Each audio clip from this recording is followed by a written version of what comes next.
Police की वर्दी पहने हुए 2-3 लोग टहल रहे थे। उनके हाथों में आधुनिक हथियार थे।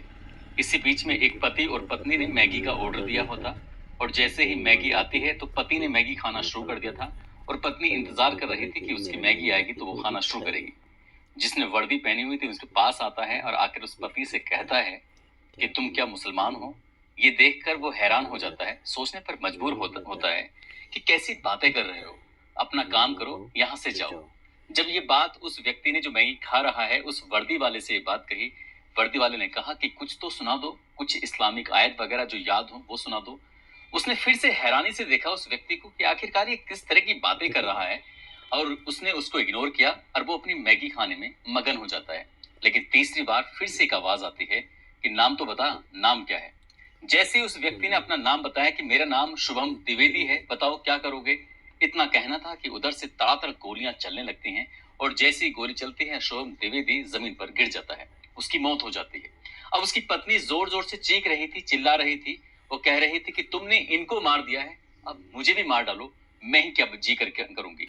जैसे ही ये बात कही जाती है उस व्यक्ति को बिल्कुल भी जरा सी भी दया नहीं आती है। वो ना ही घबराता है ना ही डरता है। वो कहता है कि जाकर अपने मोदी से कह देना कि हमने इसको मार दिया है। जैसे ही ये बात कही जाती है उसके बाद उस महिला का रो रो कर बुरा हाल हो जाता है। इन गोलियों की तरतराहट की आवाज, वहां पर बहुत बड़ी संख्या में लोग होते हैं। जैसे ही सुन रहे थे, अपनी जान बचाने के लिए इधर से उधर भागने की कोशिश कर रहे थे, लेकिन गोलियों की जद में जो आ रहा था वो मर रहा था। लेकिन नाम पूछ रहे थे तब गोलियां चल रही थी। घटना मैं आपको सुनाने जा रहा हूँ। ये सच्ची घटना है। जम्मू कश्मीर के जिला अनंतनाग का एक गांव लगता है पहलगांव। दरअसल ये पहलगांव की सच्ची घटना है।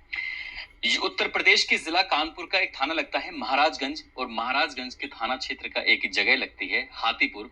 यहाँ सीमेंट का कारोबारी एक लड़का जिसका नाम होता है शुभम शुभम द्विवेदी, जिसकी अभी हाल ही में शादी हुई थी 12 फरवरी 2025 को। शादी के बाद अपनी पत्नी से कहता है कि कहीं घूमने का प्रोग्राम बनाते हैं। इसी बीच में जब बात घूमने फिरने की आती है तो परिवार के बाकी सदस्यों से भी कहा जाता है कि चलो कहीं घूमने के लिए चलते हैं, सैर सपाटे के लिए चलते हैं। इसी तरह से घर के परिवार के सदस्यों ने अपना अपना नाम अंकित कराना शुरू कर दिया। देखते ही देखते संख्या 9 हो जाती है। परिवार के 9 लोग तैयार हो जाते हैं कि चलो घूमने के लिए चलते हैं। अभी परिवार के लोग जब 9 संख्या हो जाती है 16 अप्रैल 2025 को जम्मू के श्रीनगर में पहुंच जाते हैं। श्रीनगर में जाने के बाद वहां ठहरते हैं और यहाँ से अलग अलग इलाकों की तरफ वो रुख करते हैं। परिवार के 9 सदस्य होते हैं। पहले जाते हैं सोनमर्ग, इसके बाद जाते हैं गुलमर्ग और वो इधर उधर घूमते थे, आकर अपने कमरे पर आराम करने लगते थे। अब ये 22 अप्रैल 2025 की बात है। पहलगांव की तरफ रुख करते हैं। दरअसल इसको मिनी स्विट्जरलैंड भी कहा जाता है। परिवार के सदस्य जब वहां जा रहे थे, जैसे वहां पहुंचते हैं, वहां जाने के बाद अब ये शुभम अपनी पत्नी के साथ, साथ ही चचेरा भाई और उसकी पत्नी भी होती है। ये 4 सदस्य ऐसे होते हैं जो चले जाते हैं और 5 सदस्य ऐसे होते हैं जो रुक जाते हैं। दरअसल पहलगांव के जब पहुंचते हैं वहां पर एक बैसरन घाटी है। बैसरन घाटी पे लगभग 8 से 10 किलोमीटर घोड़े करने पड़ते हैं। घोड़े वाले जैसे जैसे वो दाम मांगते हैं उसी हिसाब से बातचीत करने के बाद जैसे भी बात सेटलमेंट होता है और सेटलमेंट होने के बाद उस पर लोग बैठते हैं। लगभग 8 से 10 किलोमीटर का सफर होता है। पहाड़ियों में इधर से उधर होते हुए ये पहुंचते रहते हैं। उसी तरह से सैलानी यहाँ पर आते हैं, घोड़ों का मोलभाव करते हैं, बहुत कम संख्या में ऐसे लोग होते हैं जो पैदल सफर कर पाते हैं, क्योंकि चढ़ाई ऊंचाई ही कुछ ऐसी है। घोड़े तो आराम से चले जाते हैं या फिर जिनको आदत होती है वो आराम से चले जाते हैं। परिवार के 5 सदस्य जो होते हैं वो कहते हैं कि हम तो ऊपर नहीं जाएंगे, इसलिए आप जाना है तो आप चले जाओ। शुभम द्विवेदी अपनी पत्नी के साथ, साथ ही अपना चचेरा भाई, उसकी पत्नी, ये सब चले जाते हैं। वहां जाने के बाद अब ये जो ऊपर पहुंचते हैं तो इनके जो घोड़े वाला है वो कहता है कि साहब मैं यहाँ आपका इंतजार कर रहा हूँ, आपको एक टिकट लेना है। आगे टिकट लेने के बाद आराम से 1-2 घंटे में जितना मन करे उतना घूम के आइए। इतना खूबसूरत दृश्य है, इतना खूबसूरत नजारा है, आप देखते ही कहोगे कि कश्मीर तो जन्नत है। जैसे ये बात शुभम द्विवेदी सुनता है वो मुस्कुराने लगता है, कह रहा है कि पूरा कश्मीर घूम लिया है, अब ये पहलगांव बचा है, यहाँ की वेस्टर्न घाटी बची है, इसको भी देख लेते हैं। अब वहां पहुंचते हैं। वहां जाने के बाद क्योंकि आदमी जब चढ़ाई करता है तो लगभग 2 घंटे 3 घंटे का समय लग जाता है। ऐसे में प्यास भी लगने लगती है, ऐसे में भूख भी लगने लगती है। तभी शुभम द्विवेदी ने अपनी पत्नी से कहा कि चलो कुछ खाते हैं। खाने के नाम पर वहां पे या तो मक्का की रोटी या साग मिलता है या फिर मोस्टली वहां पर लोगों के लिए मैगी मिलती है। 2 मिनट में मैगी तैयार करते हैं और जो पर्यटक होते हैं उनको दे देते हैं। जैसे शुभम द्विवेदी के हाथ में ये मैगी आते हैं मैगी खाने के लिए वो तैयारी कर रहा था। इतने ही 3 वर्दी वाले वहाँ पर पहुँचते हैं। यहाँ आते हैं, यहाँ आने के बाद ये बातें उनकी सुन रहे थे, पास में आके खड़े हो जाते हैं। खड़े होते ही कहते हैं शुभम से कि क्या तुम मुसलमान हो? ये बात सुनने के बाद शुभम द्विवेदी को बड़ा अजीब लगता है। वो हैरान हो जाता है, सोच कर परेशान हो जाता है कि किस तरह की बातें कर रहा है। बात आगे बढ़ती है, बात आगे जैसे ही बढ़ती है, इसके बाद वो उससे पूछता है कि नाम क्या है। वो एकदम तहस में आके नाम बताता है कि मेरा नाम शुभम द्विवेदी है। क्या बात है? बस तरतराहट करके गोलियां चलने लगती हैं। शुभम द्विवेदी यहाँ पर मारे जाते हैं। उनकी पत्नी चीखती चिल्लाती रह जाती हैं। उनको एक संदेश दिया जाता है और जो संदेश अब सोशल मीडिया पर बहुत तेजी के साथ वायरल हो रहा था। इस तरह की घटना फिर जैसे महाराष्ट्र के पुणे के रहने वाले होते हैं। ये 5 ग्रुप होता है, 5 लोगों का ग्रुप होता है। इसमें पति, पत्नी, उनकी बेटी और चाचा, एक और सदस्य होते हैं। पांचों के पांच वहां पर मौके पर मौजूद थे। जैसे गोलियां चल रही थी, इन्होंने भागकर पास में ही एक टेंट होता है, टेंट में जाते हैं, प्रवेश कर देते हैं और उन्हें लग रहा था कि यहाँ अपना आराम से सुरक्षित हैं, कोई कुछ नहीं कहेगा। लेकिन टेंट के बाहर वही पुलिस की वर्दी में पहने हुए वो आतंकवादी जाते हैं और जाकर आवाज लगाते हैं और कहते हैं कि एक जो बुजुर्ग आदमी होता है जिसकी उम्र लगभग 54 साल के आसपास होती है, नाम उसका संतोष जगदाले होता है। ये बात मीडिया में उसकी बेटी जो होती है आसावरी जगदाले, उसने ये मीडिया को बताई थी, तब ये बात लोगों में पहुंचती है। दरअसल संतोष जगदाले से कहा जाता है, चौधरी तू इधर आजा, बाहर आजा। चौधरी करके उसे बाहर बुलाया जाता है। वो बुजुर्ग आदमी, 54 साल का आदमी जैसे बाहर आता है, उसे कहा जाता है कि कोई कुछ याद है? तो वो कहते क्या याद है साहब? तो वो क्योंकि वो बुजुर्ग आदमी बहुत बुरी तरह से डरा हुआ था, सहमा हुआ था, समझ नहीं पा रहा था कि आखिरकार क्या बात करें। जैसे ही वो समझ नहीं पाते हैं, उसे दोबारा कहा जाता है कि कुछ याद है, कुछ आयत वगैरह याद हो इस्लामिक तो सुना दो। और वो सुना नहीं पाते, वो समझ नहीं पाते हैं। इसके बाद गोली चलती है। पहली गोली जाकर सर में मारी जाती है, दूसरी गोली पीठ पर मारी जाती है, क्योंकि जैसे उनका गोली लगने के बाद वो घूमते हैं, और तीसरी गोली उनकी कान के पास लगती है। ये शोर, ये चीखें सुनने के बाद जो उनके भाई होते हैं, जिनका नाम को स्तुंभ होता है, को स्तुंभ गनबोटे, वो ये बात सुनने के बाद जैसे बाहर निकलते हैं, आवाज लगाते हैं भैया, तो आतंकवादी समझ जाते हैं कि ये इसी का तो भाई है, इससे क्या नाम, क्या पता, क्या इसके बारे में पूछें। उनको भी 4-5 गोली तड़ातड़ मारी जाती हैं। गोली लगते ही वो भी जमीन पर गिर जाते हैं। इसके बाद हरियाणा करनाल के जो सेक्टर 7 है, वहां का एक गांव लगता है भूसली। वहां के रहने वाले नेवी के लेफ्टिनेंट विनय नरवाल दरअसल 16 अप्रैल 2025 को इनकी शादी हिमांशी से होती है, और हिमांशी से शादी होने के बाद ये मसूरी में इनकी बारात रात का प्रोग्राम था। अब दरअसल इनकी जो नेवी के लेफ्टिनेंट होते हैं, इनकी पोस्टिंग होती है केरल के कोच्चि में।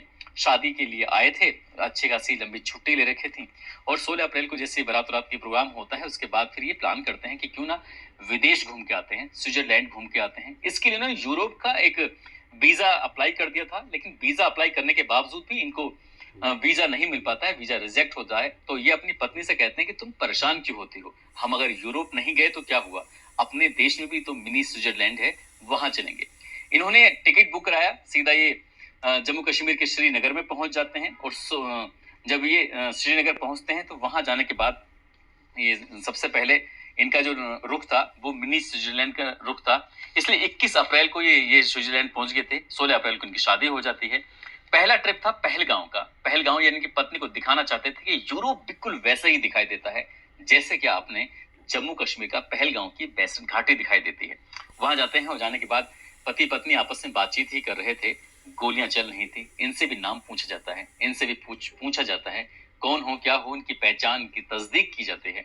और जब आतंकवादियों को लग जाता है कि हम जिनको मारने के लिए आए हैं ये वही है, और उनको भी तड़ातड़ गोलियां मारी जाती हैं। इसके बाद उन्होंने चीखना चिल्लाना शुरू किया उनकी पत्नी ने, और उन्होंने भी यही अपील की कि मैं जी के क्या करूंगी। तब भी उन्होंने यही संदेश दिया था कि जाकर मोदी को कह देना, मोदी को बता देना कि हमने कुछ ऐसा कर दिया है। या जो ऑफिसर होता है नेवी का ऑफिसर, या असल में ये कुछ कर पाते क्योंकि सामने जो आतंकवादी होते हैं वो पुलिस की वर्दी में आए थे, इसलिए कुछ समझ ही नहीं पा रहा था कि आखिरकार वजह क्या है, बात क्या है, क्यों गोली चला रहे हैं। बस उनको अपना काम था, वो अपना काम कर रहे थे। यदि वो पुलिस ये पता होता कि उस ऑफिसर को, तो हो सकता है कि उनसे मुकाबला करते, लेकिन सामने उनके पास आधुनिक हथियार थे, वो मुकाबला नहीं कर पाते हैं। जैसे घर सूचना पहुंचती है, घर वालों का रो रो कर बुरा हाल हो जाता है। 2 मई को बताया जाता है कि इस लेफ्टिनेंट का जन्मदिन मनाया जाता है, लेकिन जन्मदिन के लिए तैयारी चल रही थी, खबर सूचना आती है कि उनकी हत्या कर दी गई है। उसके बाद तो फिर परिवार वालों का रो रो के बुरा हाल हो जाता है। ऐसे ही एक कहानी है, इस कहानी में अनंतनाग जिले के पहलगांव का रहने वाला एक व्यक्ति जिसका नाम होता है सैयद आदिल हुसैन शाह।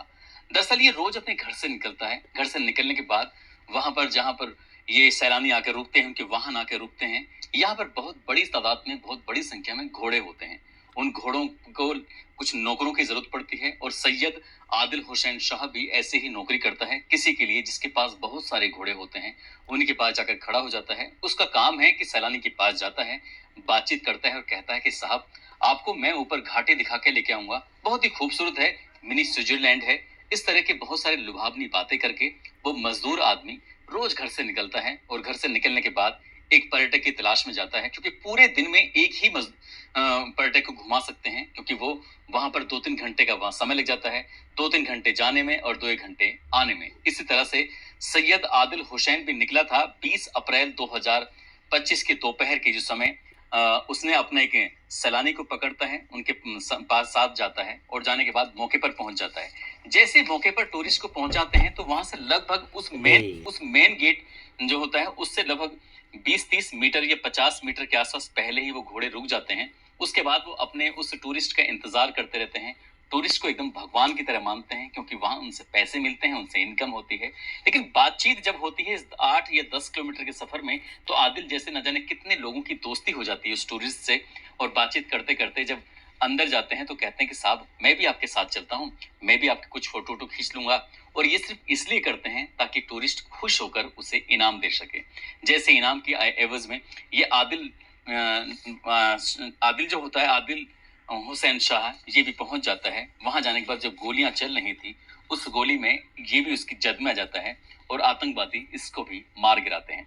जैसे ही इसकी मौत की, उसकी हत्या की खबर उसके परिवार वालों तक पहुंचती है, तो परिवार वालों का रो रो कर बुरा हाल हो जाता है, क्योंकि ये जो मजदूर है, ये अपने परिवार में पूरे परिवार का भरण पोषण करने के लिए इकलौता कमाने वाला था। अब परिवार के लोग ये रो रो के कह रहे हैं कि हमारा कौन देखेगा, कौन इसका भरण पोषण करेगा। ऐसे ही ये कहानी है बिहार प्रदेश के जिला रोहतास के अहुरी के रहने वाले एक व्यक्ति, जो कि मनोज, जिनका नाम है मनीष रंजन, उम्र उनकी 42 साल के आसपास होती है, जो कि आईबी में ऑफिसर होते हैं और हैदराबाद में इनकी पोस्टिंग होती है। इनकी पत्नी, जिनका नाम जया मिश्रा होता है, वो कहती हैं कि कहीं घूमने के लिए चलते हैं। बच्चे काफी दिनों से कह रहे हैं। एक बेटी होती है 8 साल की, एक बेटा होता है 12 साल का। इस तरह से पत्नी के साथ ये आईबी ऑफिसर, जिसका नाम मनीष रंजन होता है, वो कहते हैं कि ठीक है, परेशान होने की जरूरत नहीं है, इस बार कश्मीर का प्रोग्राम बनाते हैं। वैसे भी कश्मीर की बहुत तारीफें सुन रहे हैं, रोज मैं सर्च करता हूँ, लोगों की स्टेटस फोटो वगैरह जब आते हैं तो ऐसा लगता है कि वाकई कश्मीर घूमने लायक है। इस बार का प्रोग्राम वहीं का बनाते हैं। इनके परिवार के सदस्य कई लोग ऐसे हैं जो पश्चिमी बंगाल में रहते हैं। हालांकि ये भी पश्चिमी बंगाल में रहकर पढ़ाई लिखाई सब कुछ करते हैं, लेकिन मूल निवासी जो होते हैं बिहार के जिला रोहतास के होते हैं। और ये भी छुट्टियां मनाने के लिए पहुंच जाते हैं अपनी बेटी, अपनी पत्नी, अपने बेटे के साथ। वहां जाकर उनको कुछ समझ नहीं आ रहा था। जब गोलियां चल रही थी, गोली चलने के दौरान कई गोली इनको भी पूछ कर, इनका नाम पता वगैरह पूछ के कि आखिरकार तुम कौन हो, क्या ये सुना सकते हो, कुछ जानकारी दे सकते हो। जानकारी दे नहीं पाए जो आतंकवादी पूछ रहे थे, और इनको भी गोलियों का शिकार होना पड़ा। बेटी भी देखती रह गई, पत्नी भी देखती रह गई, और बेटा भी ये सब अपनी आंखों से देखते रह गए। कुछ करने की स्थिति में नहीं थे। आतंकवादियों ने जितने भी लोगों को निशाना बनाया था, उसमें सिर्फ पुरुष थे। बच्चों को, महिलाओं को उन्होंने इस कांड से दूर रखा। और आतंकवादियों ने एक एक करके लगभग 28 लोगों को मौत के घाट उतार दिया था। साथ ही 20 से ज्यादा लोग ऐसे थे जो गंभीर रूप से घायल हो चुके थे। अब ये सोचिए कि पर्यटकों को सिर्फ उनके पास जाते थे, उनसे नाम पता पूछते थे, उनकी पहचान जानने की कोशिश कर रहे थे, और वो स्पेशली कुछ खास को ही निशाना बना रहे थे।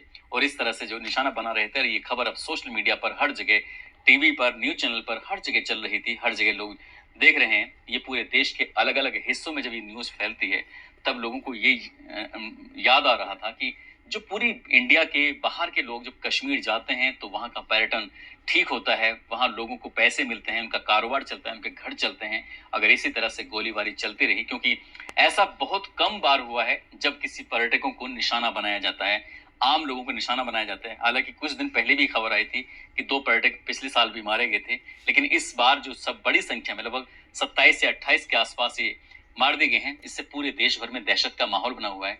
लेकिन सरकार ने पूरा भरोसा दिलाया है कि जो भी हैं उन्हें किसी भी कीमत पर बख्शा नहीं जाएगा। इसमें कुछ विदेशी भी बताए जाते हैं, जिसमें नेपाल और यूएई के एक-एक हैं और साथ ही स्थानीय 2 नागरिक हैं। कुल मिलाकर लगभग 28 संख्या बताई जाती है, वो घट भी बढ़ सकती है।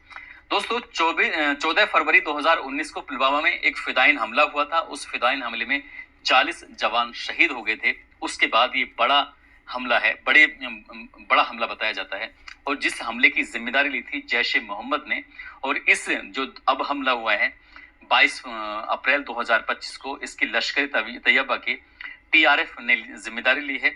अब इनकी स्केच भी जारी की गई हैं, जो 3 आतंकवादी, इसका एक का नाम आसिफ फौजी है, एक का नाम सुलेमान शाह, एक का नाम अबू तलहा, और हमले के जो मास्टरमाइंड बताया जाता है जिसका नाम है सैफुल्लाह खालिद, जो कि पाकिस्तान में रह रहा है। और भारत की सरकार ने ये वादा किया है, ये भरोसा दिलाया है कि जितनी जल्दी हो सकेगा उसको भी गिरफ्तार किया जाएगा, उसको भी लाया जाएगा, और जो भी आतंकवादी इन सब के पीछे होंगे उनको भी किसी भी कीमत पर बख्शा नहीं जाएगा, छोड़ा नहीं जाएगा। और कश्मीर में वाकई शांति बहाल होगी और जैसे लोग पहले जाते थे वैसे ही जाएंगे।